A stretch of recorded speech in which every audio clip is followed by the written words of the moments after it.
Hi everyone, Suze back to do a live with you again. And today I'm joined by a special guest though, Rebecca from the Baby Sleep Consultant. She's a baby sleep consultant, so she'll be here to ask you some questions, to answer some questions. If you've got any questions, just pop them underneath, and we'll ask her while she's here. I'm just going to wait for her to join. There she is. Bear with me.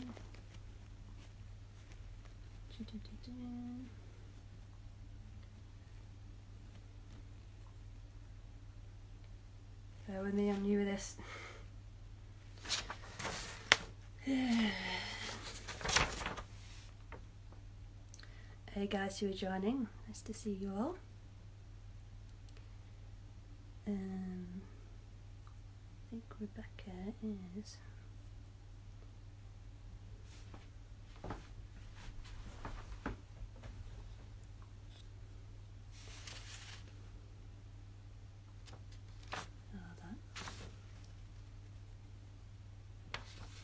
Get in there. Hold on. Should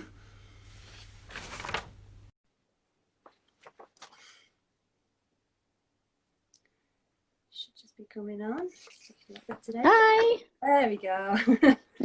Rebecca, are you doing something? Yeah, good. I've got you in my AirPods and it's a bit echoey, so there we go. All good? Yeah, all good. Great.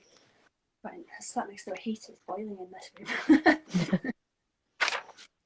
room. So I guess we're just going to crack onto it. So if you just want to tell us a bit about who you are and introduce yourself to everyone.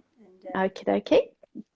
So I'm Rebecca and I'm a baby and infant sleep consultant, and my job is to help parents through the tricky time of getting their babies to sleep age appropriately.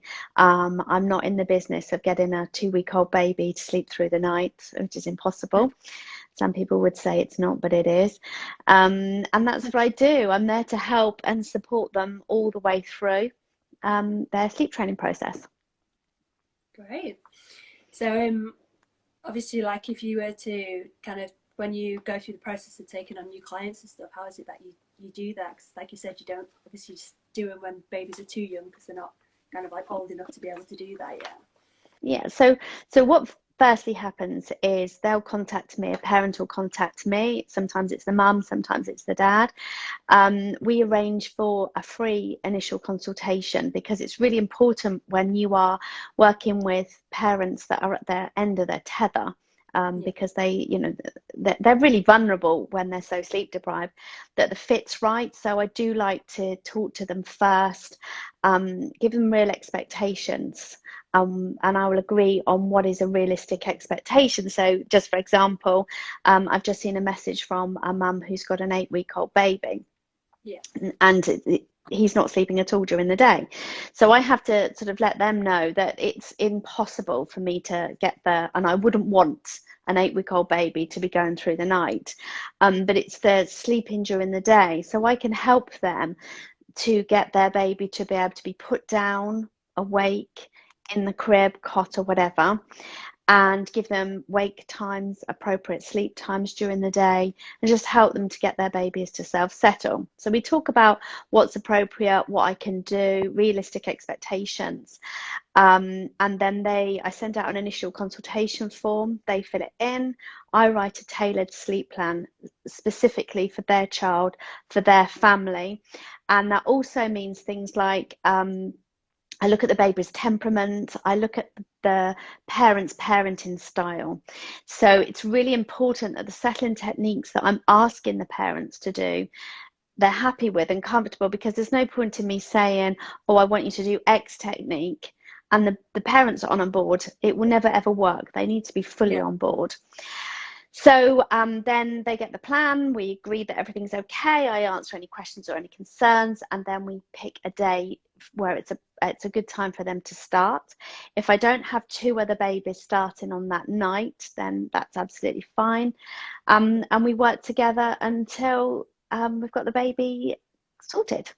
It's normally about a 2-week process.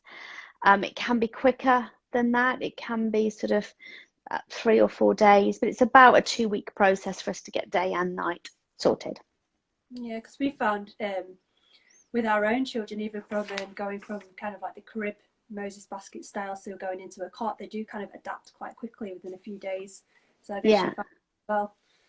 Yeah, I mean, some do, some, and if that's part of the process that's about to happen, so if a parent comes to me and they say, we're actually wanting to get them into a cot, Yeah. but we're really nervous with that as well, we can incorporate that into the plan.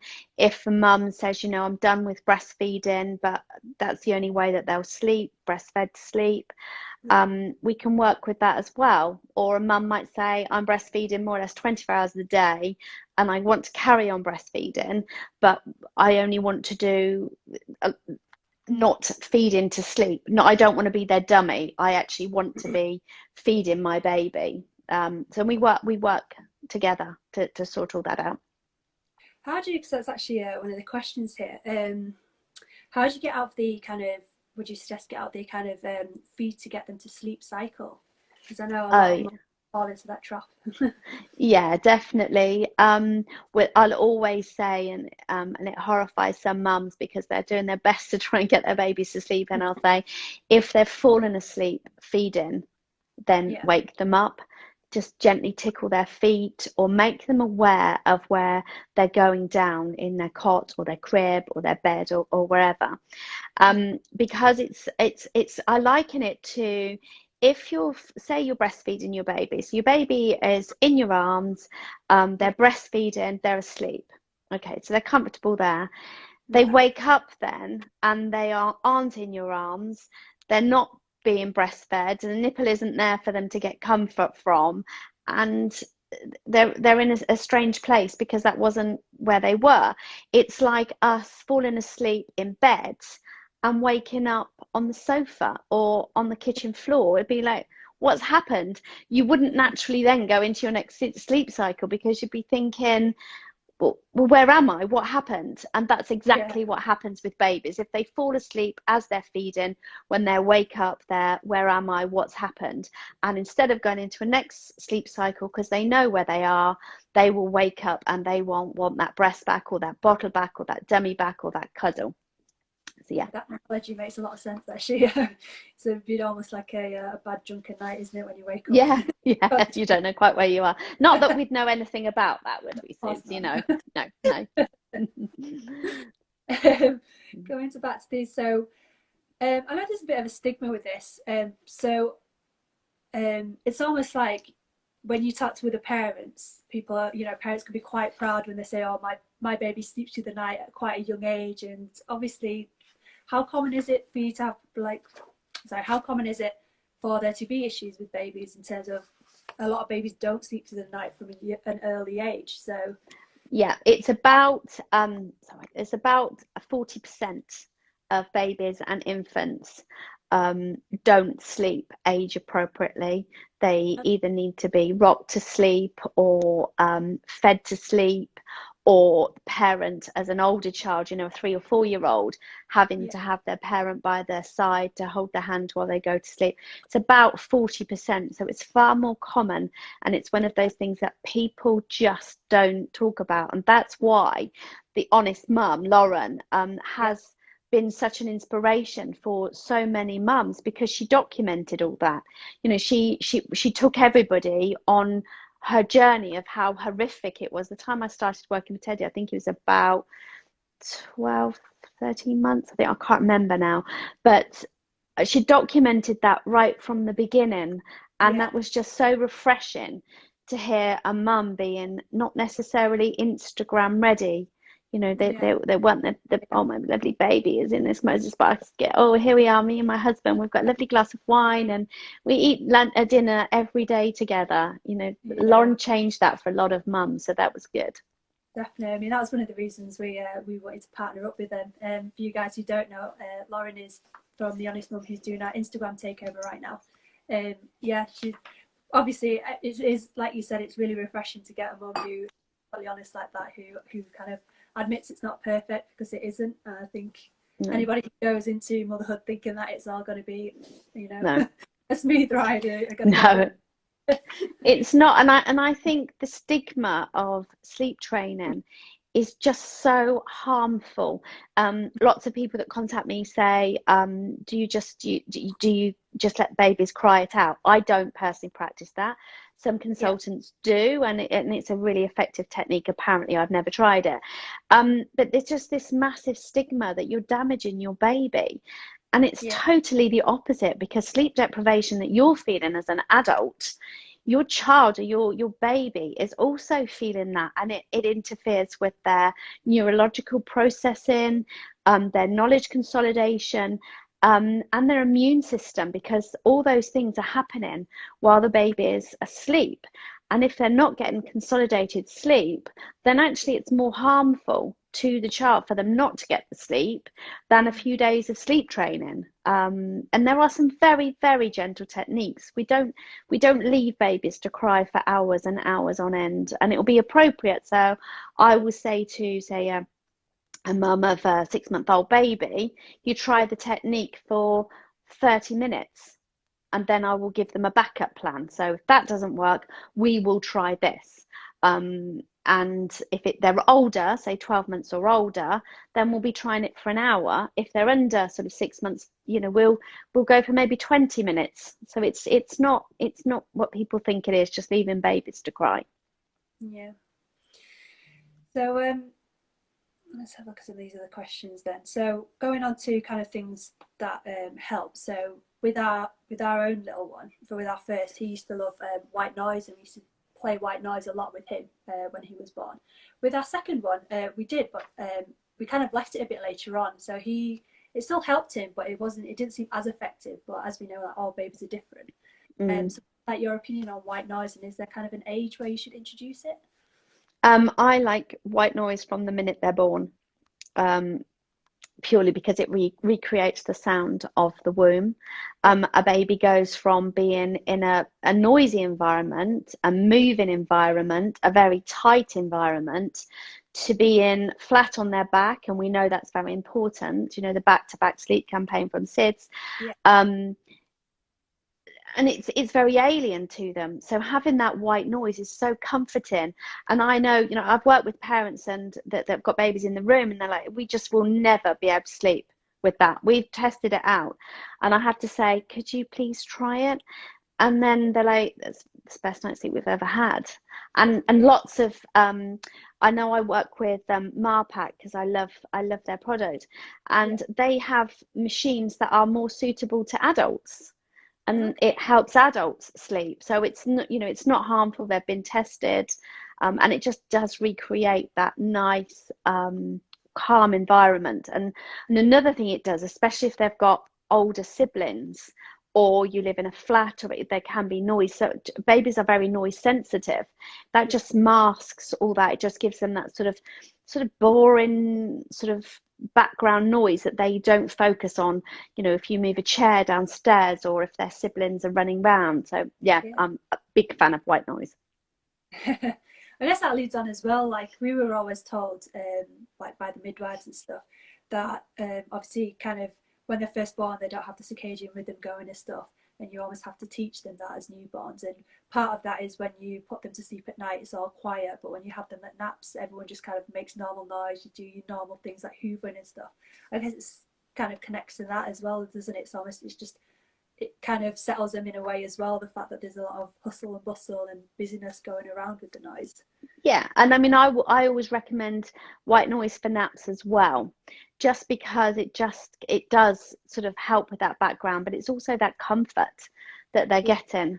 And it's when they're going from one sleep cycle to another, and they're in their really light phase. If they hear a noise at that stage and it's quite loud, yeah, that will shock them, and they will wake up. And it might not necessarily be loud to us as adults, but to yeah. babies it is. Just got a question actually. Is there a certain white noise that you'd recommend?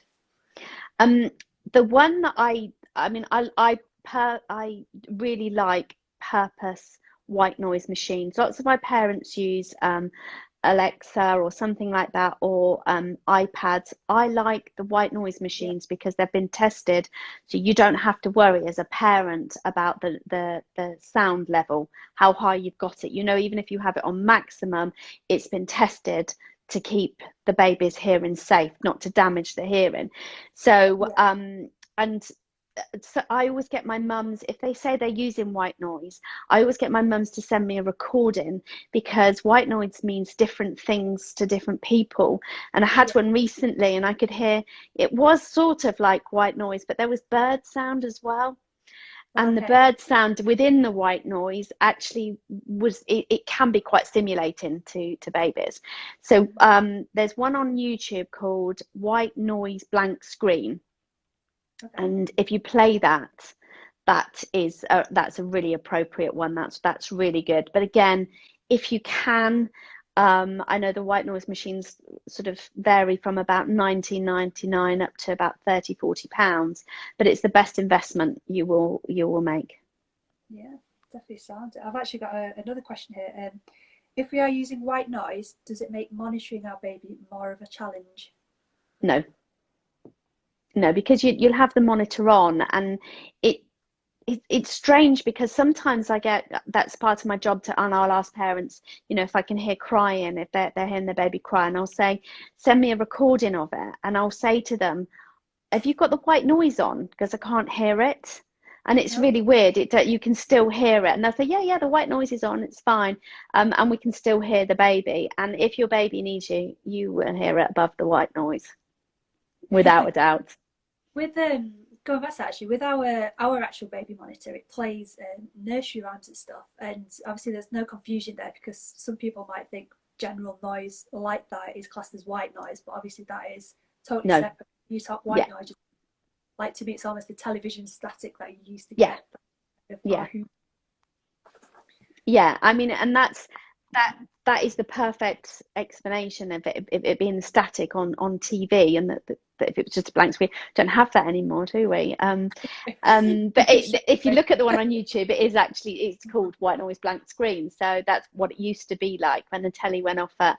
You're Yeah. far too young to remember that, but when the Oh, telly went off at about, it used to go off about midnight, and it was just this blank screen. So yeah. okay, so moving on a bit then to some other techniques. So, what is your opinion on swaddling? Oh, I love swaddling. I just, again, when the baby is born, a newborn baby is born, they've obviously got the Monroe, the startle reflex, Yeah, and that can really, lots of babies really have that a lot. And therefore, by swaddling, that stops that. And anybody that's seen a baby that has the Monroe effect quite a lot, it's actually quite disturbing to see them sort of like yeah, that, and their eyes, um and then once they're swaddled, that doesn't happen. So for me, that answers everything. If that's stopping that horrible startle reflex, that's yeah, got to be really good and really positive.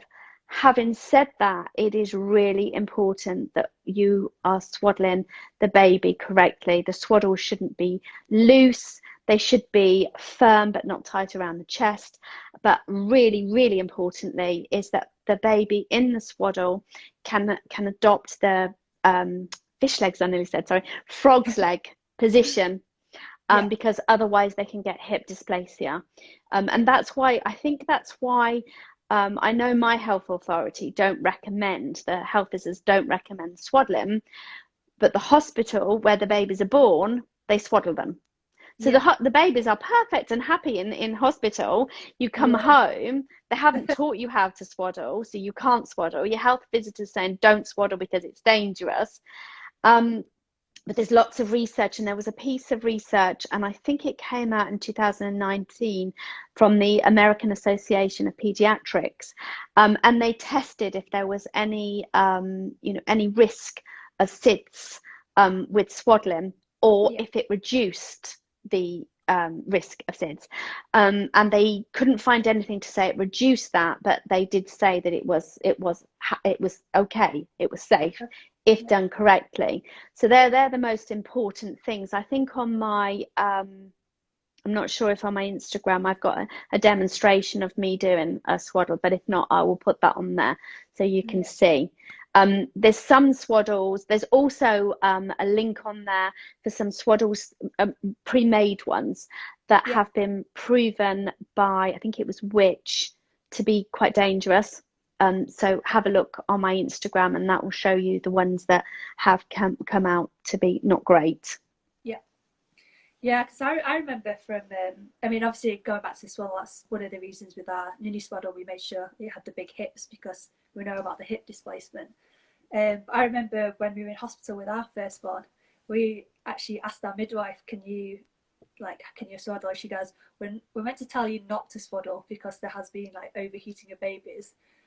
But then I swaddled all four of my babies, and we Yeah, actually to show us how to do it properly. And it's so yeah, important. It's like you said, it's so beneficial, but you just need to be able to do it safely, essentially. yeah. Um, okay, so on to another something else that's come out. I know with our first child, it wasn't a big thing, but since having our second Lucas, who's 15 months now, the kind of guidelines are saying that it's okay to have your baby sleep with dummies, because it almost keeps them in that, almost doesn't put them into a deep sleep, so that it's meant to lower the risk of SIDS, but at the same time, and the Yeah, jury's still out there. But I mean, what do you think about dummies? I love dummies again. I just, if they're so comforting. And I've read the piece of research that they have proven that the use of dummies lowers the risk of SIDS. Yeah, It's minimal. It's a small, small percentage, but it does do that, which is then coming on the side of dummies rather than no dummy. yeah, I just love the fact that they're such a comfort to them. That's what babies want to do. They want to suck, don't they? And that's why you quite often find, especially breastfed babies, they just want to be attached to the breast constantly, and they're using their mums as dummies, really. So yeah, I think it's really important that dummies are only ever used for sleep.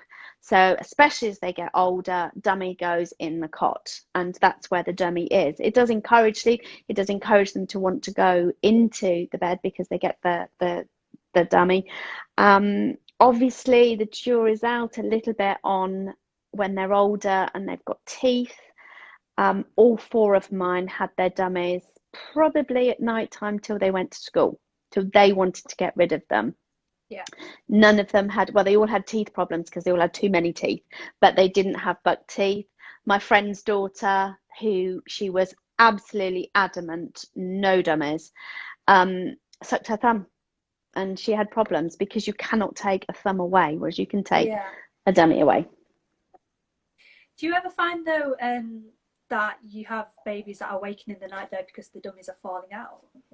Yes, and when that happens, then that it's really important for you to stop the dummy. When the dummies are becoming more of a problem Yeah, than they are. I mean, I've been contacted by parents. I've worked with parents that have got children that are more than capable of putting their dummy in, and I say, well, get one that glows, or you can actually attach like a small square of muslin so it's easy for them to yeah, find. But if you find that they are actually, and I've had babies that throw them out the cot on purpose, so the pet, and at that point then they're not useful. At that point then we train to ditch the dummy. okay. Do you find though when they do that they tend to go to suck their thumbs, or does it tend to be because they've always known the dummy? The thumb suck? Yeah, no, not very often. Sometimes when they're really small babies and the dummy falls out, they'll find their fingers. Not often the thumb. It's normally them sucking sort of these two fingers Yeah. that they do when they're small. But yeah, no, not when they're older. It's almost like, well, that habit's gone. Once you get rid of the dummy, that's gone, in my experience. Did you find, I mean, you said yourself with your children, they kind of almost told you that they'd had enough of the dummy. Do you find when they get older, it's hard for them to get, like, to give up the dummy, or? I always say to I had actually somebody contact me on Instagram, and she wanted me to help her to get rid of the dummy. And I asked her the question. I think the baby was 2. Yeah, I think it was about 2. And I said to her, can I ask why? And she said, if I'm perfectly honest, it's pressure from everybody else. I don't want him to give up the dummy. It's on social media. And she said, and I daren't even tell some of my friends that he still has the dummy. And I said, well, that's not to me, that's not, sorry, this keeps falling out. I've probably got them in back to front or something. To me, that isn't a reason to give up because you're being pressured by other people. No, definitely. If your baby is at an age where you can negotiate, so you can say, like some people do, oh, what's happening is the dummy fairy is coming tonight, and the dummy fairy is going to take your dummies and they're going to leave you a present. You can do that. You can talk to them about that, really, when they get to this age, that maybe they shouldn't have them. Don't make the fatal mistake that I did with my youngest one at Christmas. I said to her, right, I think she was about 3, and I said to her, what we're going to do is we're going to put your dummies on the fire, and then in the morning, Father Christmas is going to bring you lots of presents. And so it's Christmas Eve. Yeah. And she said, yeah. But she wasn't old enough to actually grasp the concept of what putting her dummy on the fire meant. So you put the dummies on the fire, and she just looked at me and these tears were running down her eyes. That was my favourite dummy. And then we had tears on Christmas Eve. So don't make that fatal mistake. Make sure, if it is disastrous, they could make a miraculous appearance back, but the dummies couldn't. Yeah. She did get over it, but not on Christmas Eve. It was not appropriate time to do it. Oh, bless her. Yeah, I think because my cousin used to have the dummy up to, I think, nearly school age, and my auntie really struggled to get her off the dummy. I think she eventually hid it and pretended like she'd lost them, while she really to kind of get her away, because she used to hide them and she'd find them everywhere, and so she struggled. I found dummies for ages after mine had given up dummies. It's like, oh, I hid one just there, didn't I? And oh, yeah, I'm in the back of that drawer. Oh dear. So going back to another then, so what is your opinion on swinging cots? So obviously we're listing here things that kind of help with the sleeping. Yeah, brilliant.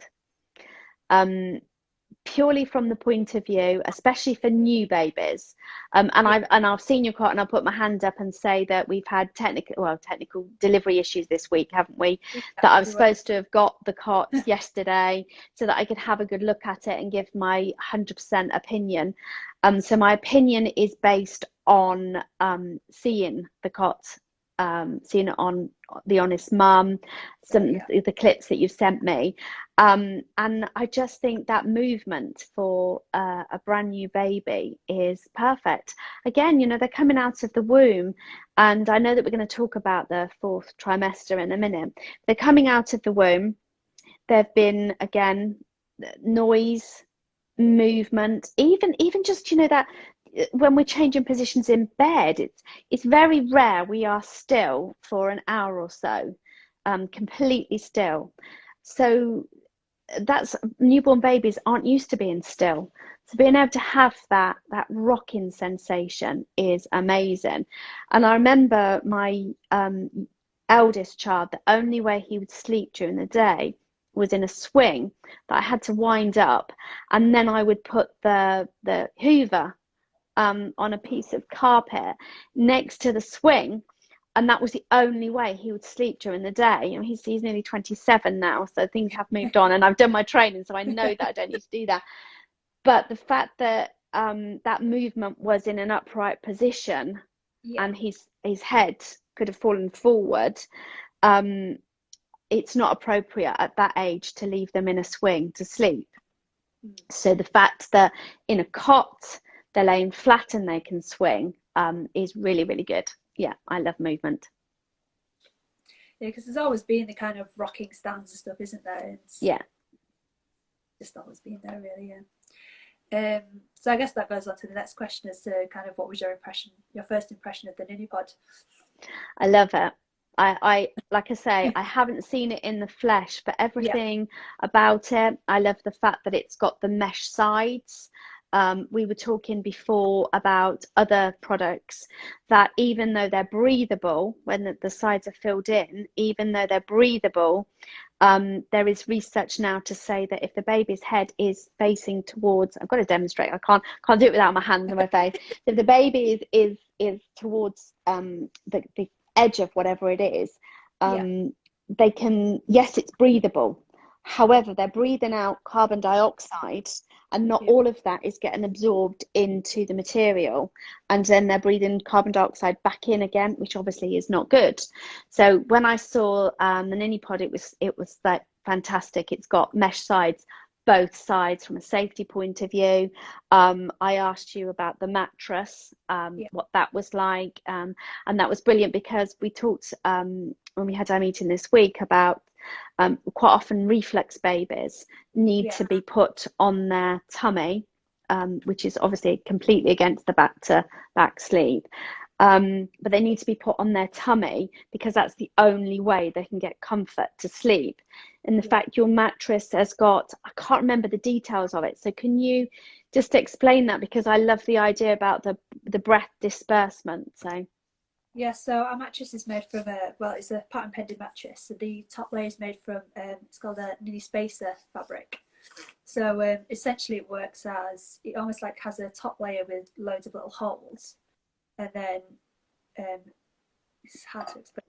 Almost like filaments, and then another layer. What it means is it's currently used in industries where they want that pressure distribution and also that breathability. Where if you were to breathe into it, the kind of air that you breathe out would be dispersed throughout it, so yeah, you wouldn't be breathing it back in. So yeah, obviously, that's not be perfect to be using in a baby product. yeah. I mean, obviously the most important thing is they are on their back, Yeah, but if you are advised by your pediatrician or your GP with a reflux baby that they can be put on their tummy, a mattress like this seems a perfect solution, really. Because like I say, if it doesn't matter if a product is breathable.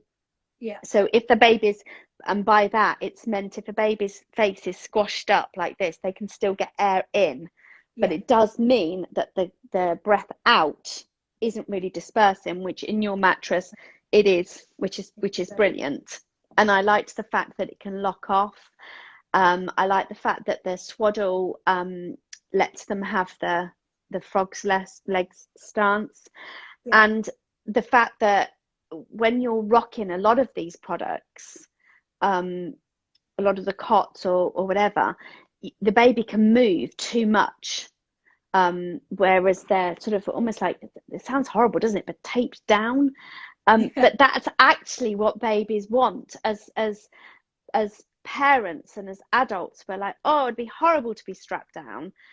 But actually, that's what the especially newborn babies want. They want that comfort of being all snuggled and yeah, secure. They don't want to be sort of in the womb. They're not doing all this, are they? And they're exactly. like this, all snuggled up, and it's gentle, which yours perfect for.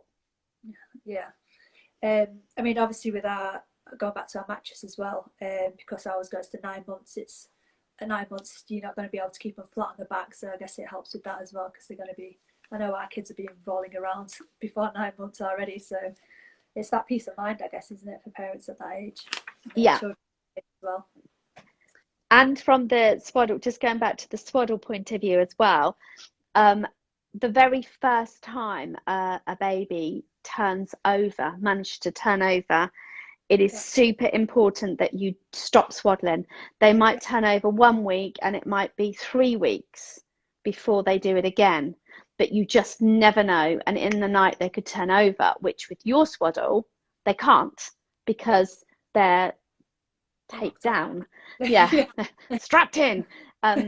Which means then that the swaddle to sleep can last longer, which when I work with parents, I'm straight away, if they can turn out of the swaddle. I don't care what swaddle it is, whether it's a ready-made swaddle, whether you do it themselves, you have to come out that swaddle.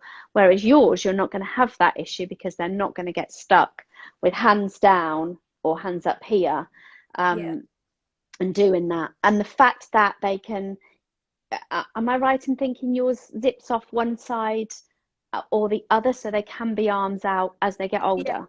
So they have there's like poppers on the shoulders, so they can have their arms out. So it's essentially almost like a sleeping bag that's attached inside to the pod. But obviously, you can lock if you don't want to have the swaddle attached to it, you can obviously lock it off, and people can just put them in a normal bag as well. But yeah, perfect. Okay, so could you give us your top kind of 3 or 5 ways to get babies to self-soothe, because that's a big one, isn't it?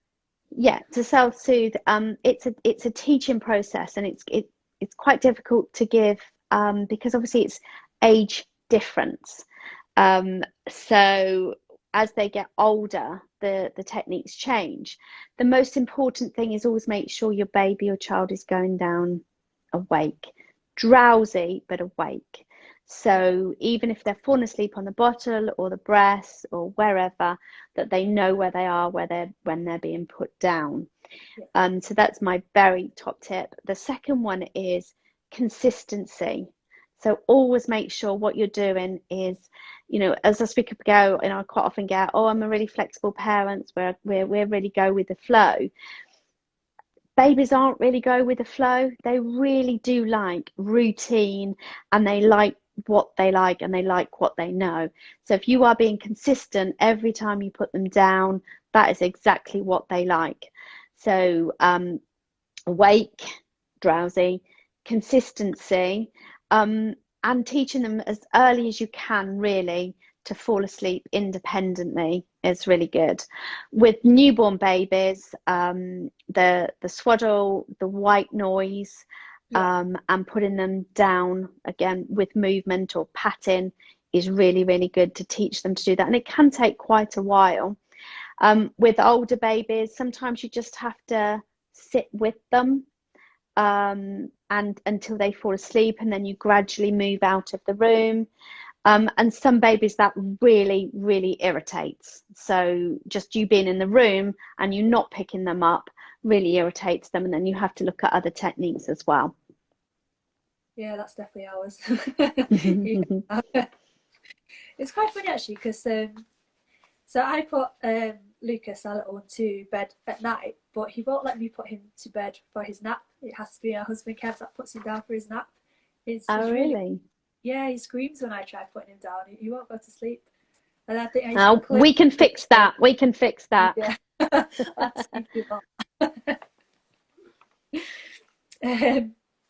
so kind of going on to well, I guess almost linking back to how we talked about how common sleep issues are with newborns and stuff.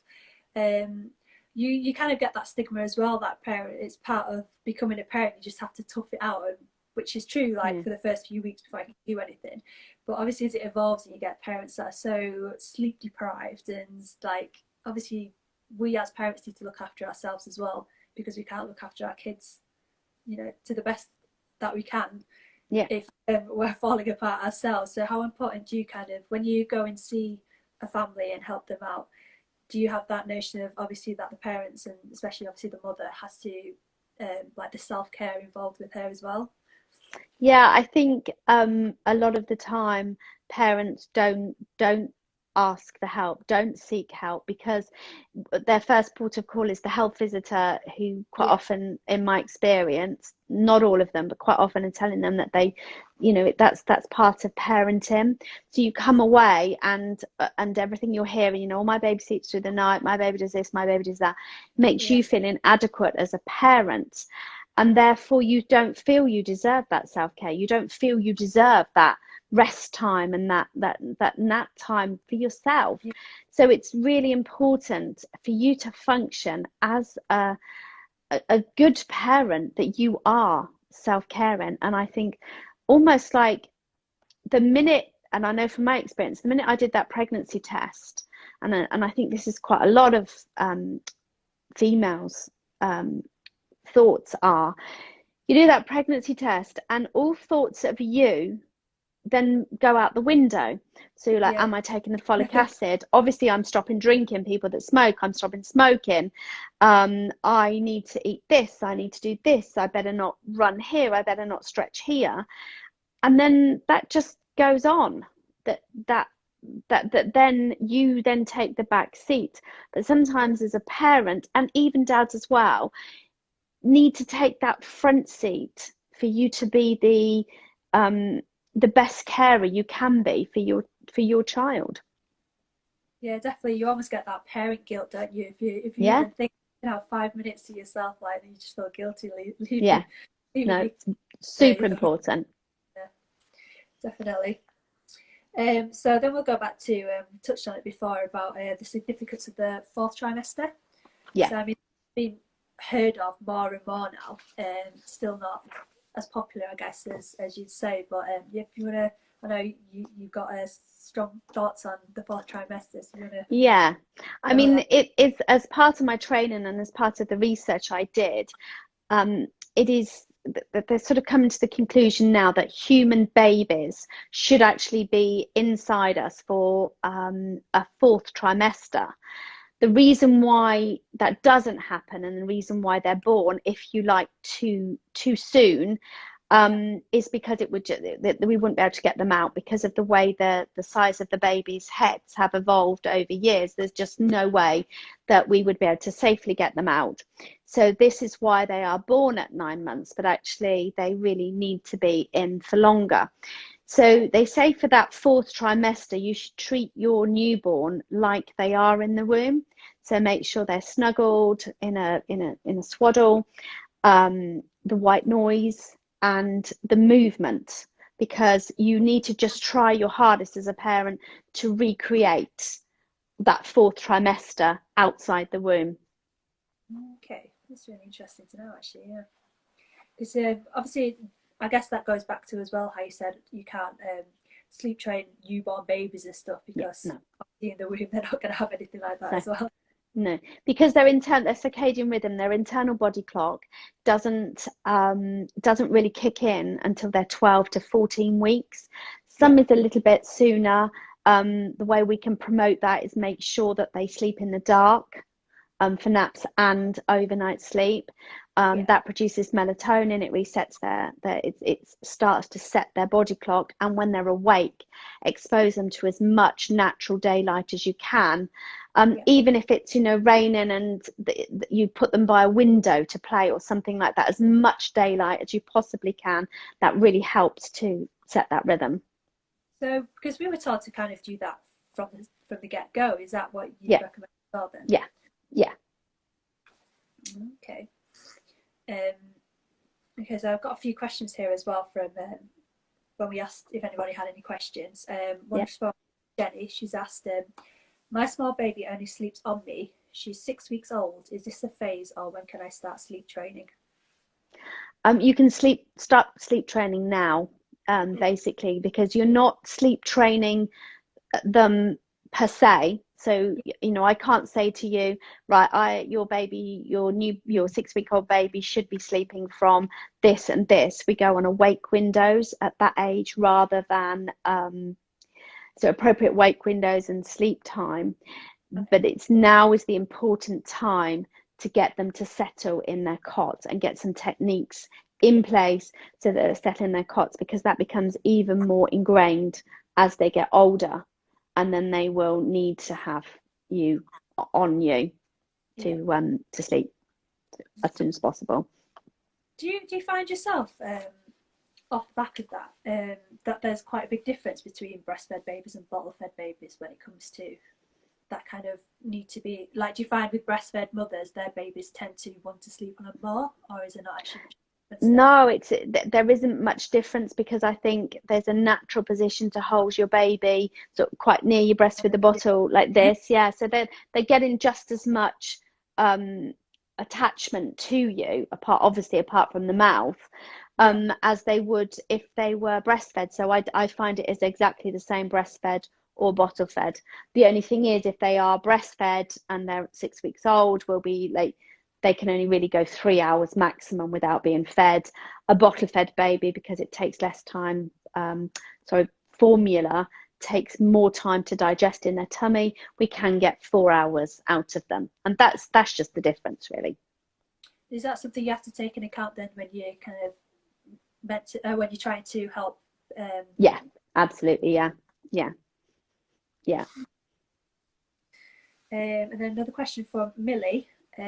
My 4.5-month-old feeds on demand. She has 3 feeds in the night, no matter how big or small her last feed. When can I drop one, and how? Thank you.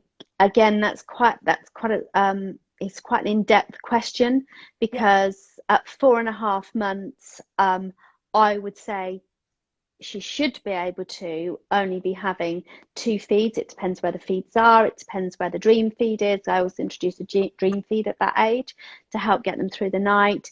Depends whether they're breastfed, whether they're formula fed, and their weight gain. So if the weight gain isn't enough, or they're struggling to stay on their percentile, then we would never recommend at that age that you drop too many night feeds. But if she's progressing really well, or he's progressing really, really well, and taking enough formula or breast during the day, you should be able to just do the 2 night feeds, and possibly even 1, again depending on whether, see, I call night feeds after 12 o'clock and before 6, so it's everybody's definition of what a night feed is.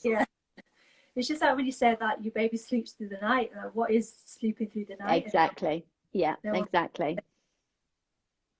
What would you class as that, actually? Would you just class it as a certain stretch of time? Like, for example, if they sleep, I don't know, 6 hours, would you class that as through the night? Or? It depends on how old they are. If they are on solids, and solids are well established, and they are 7, 8 months, I call going through the night 7 at night time at the latest to 6 in the morning. That's what I call going through the night. If they are younger than that and their solids aren't necessarily that established, I would say a feed at 10:30 and another one at 5:30 is going through the night. Cool. Let's check if there's any other questions. I think that's it. Was there any? Did you wanted to ask some questions yourself? I was, obviously we've gone over quite a lot of the safety features of the Nini Pod, which we've already sort of covered in here. But have you got any other safety aspects that we haven't mentioned? Because I think when somebody's making an investment, how much is the Nini Pod? So right now it's on offer for $259.99 until the end of December, and then it'll go to $299.99. Okay, so if you're going to make an investment of that, you really need to know. I mean, I personally think it's, for a newborn, it's worth every single penny. If they're going to get that motion, the strapped in sort of effect as well.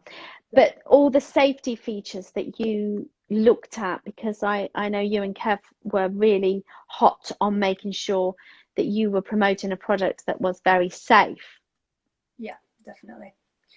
So I mean, obviously the Nini Pod has been tested to the British standards, and we made sure that was all done. I think just obviously as parents ourselves, we know how much we kind of went through the whole process of thinking, would we use this for our own child? And you always kind of, as a parent, put yourself in every other parent's shoes and think that way. Which helped through the process. Our product designer, actually, when he started helping us a few years back, he wasn't a parent, and then halfway through the process, he became a dad, and the way it evolved from that, because suddenly he saw it from a parent's perspective. The design of the Nini Pod changed quite a bit, because he'd give us like texts at like 4 in the morning when his little one had woken up, be like, I've just thought this could be really useful, or this could be really useful. So it really evolved through just general kind of I guess just the parents' perspective of what was useful, what was beneficial, what was classed as safe. We knew for from our own experience how useful swaddle was, because our little one had really bad startle reflex. He'd always make himself up from it. But his startle reflex kept going for quite a while. It was a good like 5 months old. Can be, yeah. For it, but obviously he was starting to roll then as well. So we couldn't swaddle him.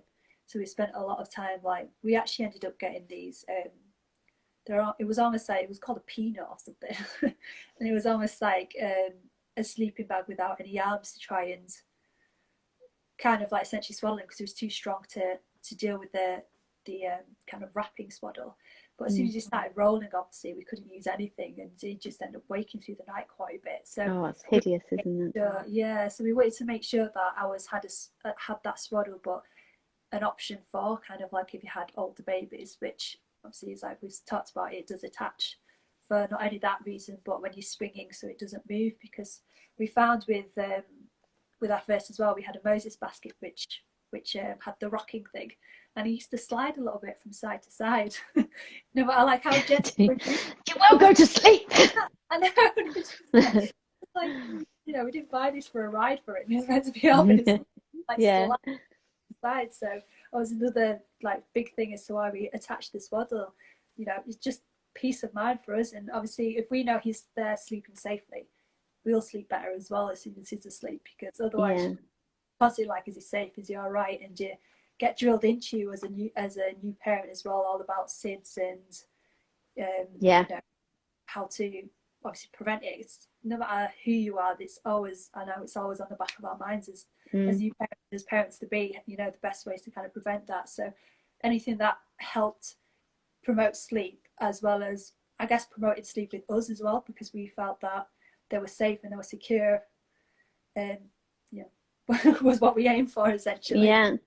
And the idea came where did the idea come for the Nini Pod? Because obviously I know obviously it's experienced mum of 4, and through that and through my training and researching about the 4th trimester, I know that, as we've said, the white noise, the swaddle and the movement are really important. So obviously you had got 2 children one child by the time you started the development of it.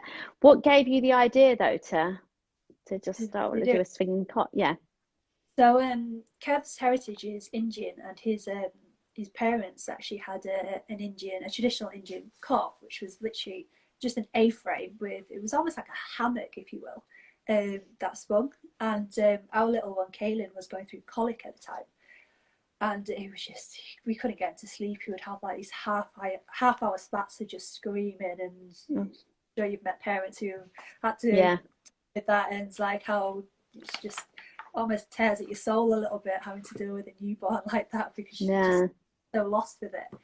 But they gave us this goyan. It was called a gorio, and I said, like, you know, we've used it and it's really helped us. So, you know, we've got you a new one. So how about you try it out? And it really worked wonders. And it just literally that swinging motion just really helped. And because it was kind of it had like mesh windows and stuff, but because it was almost a slight cocoony type feeling, we knew that would help as well, because it's like you said, our babies kind of almost, they're used to being cocooned, if you will. It does kind of calm them as well. So that just worked wonders. And we used to have people over at the house, and they'd see it and they're like, you know, what's this thing that you're using? And people there sleeping away, and we were all just chatting in the room, and if you stirred, we'd just swing him a bit and we'd go straight back to sleep. And the more people kind of mentioned and commented about it, the more we realised that there really isn't anything like that in this world, but in this side of the world. But there's quite a few different variations in different like Asian countries. So you go to different places, they've got their own variation. I can't remember what country, it might be Thailand, where they've got one that swings from the ceiling and stuff like this. Oh wow. You'd kind of think, I'm not sure over here how safe I would feel about something like that, but you know, those guys use it over there, and you know, their babies sleep really well. So well, I think it does. I mean, that the motion definitely helps.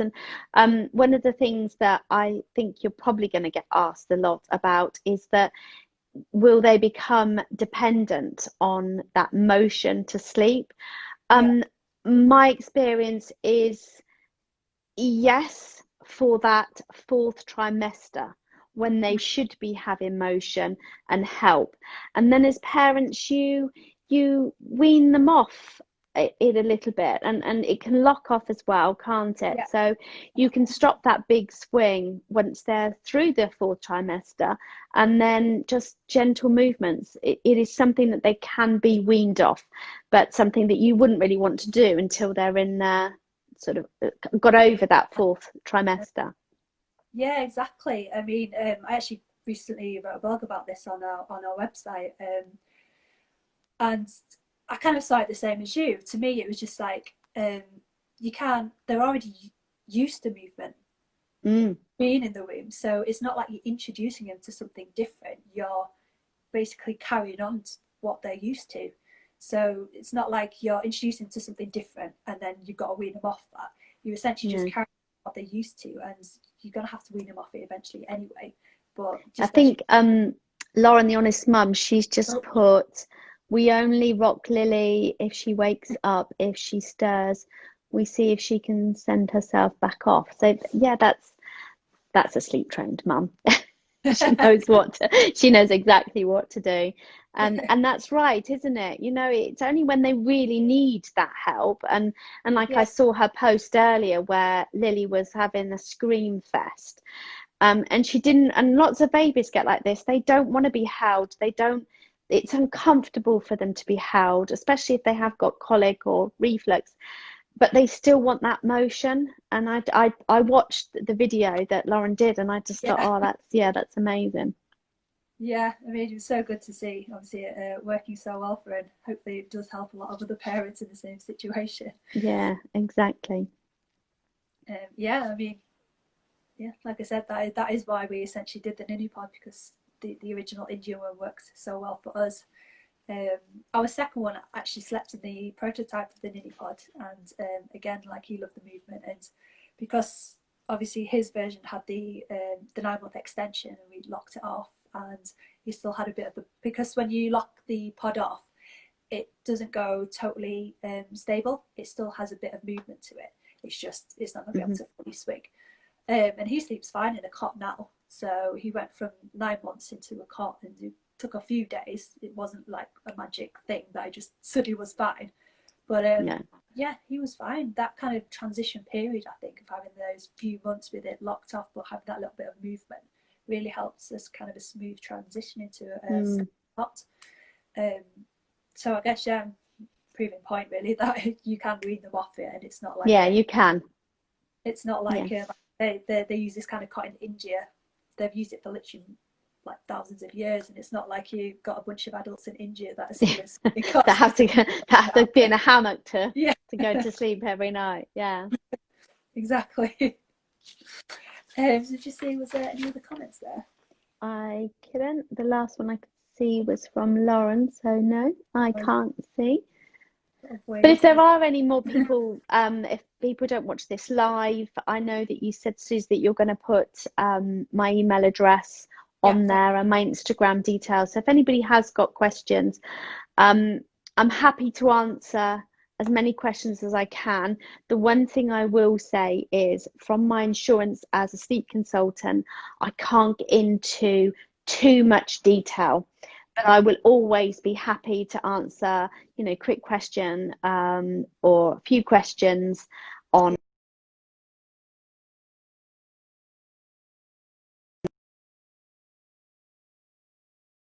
my phone. Is going to cut off. It shouldn't. I'm not on red, but I just had a time thing. Oh, is it because we're at an hour? I don't know. Okay. Sorry, Lauren's just said you can always save the live in your Instagram live TV. That would be really helpful. So we'll do that. Definitely. I actually saw yours and Lauren's from her IGTV as well. Oh, we had so much fun. We had so much fun doing that. Lauren was pregnant then as well, wasn't she? Yes, she was, yeah. And now we get to see Lily in the pod, which is a bit surreal. I know, it's brilliant, absolutely brilliant, and she's just here, and it's great that she's safe. I think there were thousands of people when Lily was born, and everything, when she was safe, we were like following Lauren's journey. We were just like, right, she's over this time, she's over this time. Oh, thank goodness for that. Yeah, definitely. It's nice to see her here now. Yeah. Yeah, so like you said, obviously, if there's any questions anyone wants to ask, then shoot them over, as long as they're not essays. And Rebecca, thank you so much for being on with me. It's been lovely to No problem at all. And I will when the Nini Pod arrives, I will do a proper review of what my honest opinion is of it, seeing it in the flesh. At the moment, I love it, and my daughter-in-law, my Lauren, is having a baby in February, and I think this might be a purchase that we need to make. So that would be lovely. Okay, Brilliant. Yeah, so we look forward to seeing that review as well. That should be, well, hopefully the pod will be getting to you on Friday, isn't it? So perfect. Yeah, that's lovely. All right, well, take care, and thank you for inviting me on. Bye, everybody. And you. Bye. Bye.